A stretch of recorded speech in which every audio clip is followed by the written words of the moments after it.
Salom do'stlar. Bugun siz bilan insonlarni hayratga solib kelgan hamda javobi noma'lum bo'lgan kemalar halokati haqida gaplashamiz.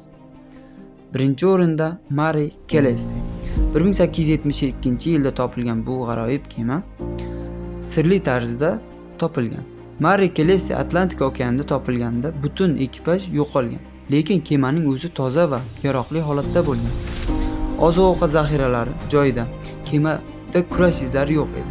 Ekipaj qayerga ketgani noma'lumligicha qolgan.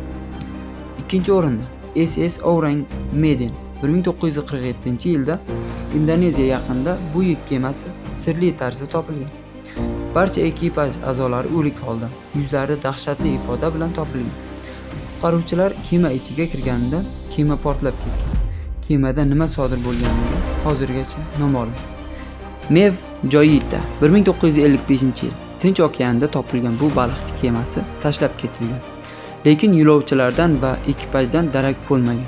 Kema yarmi suv ustida bo'lsa, yarmi suv yuzasida suzib yurgan. Voqea sabablari hozirgacha noma'lum. Bu galgi topilgan kema 2007-yil Kaz 2 Avstraliya yaqinida topilgan. Ekipaj a'zolari 3 kishidan iborat bo'lgan, lekin barchasi g'oyib bo'lgan. Radiatsiya va GPS ishlayotgan edi. Oziq-ovqat va planshetlar joy-joyida edi. Suvda hech qanday kurash izlari va talafot belgilari yo'q. 1921-yil insonlarni chinakam hayratga solgan kema halokati topildi. Carol A. Deering Shimoliy Karolinaning tashlandiq joylaridan topilgan kema to'liq tark etilgan edi. Ekipajning ashyolari o'rnida edi, lekin o'zlari g'oyib bo'lgan. Bu voqea Bermud uchburchagi bilan ham bog'liq bo'lgan degan farazlar ham bor.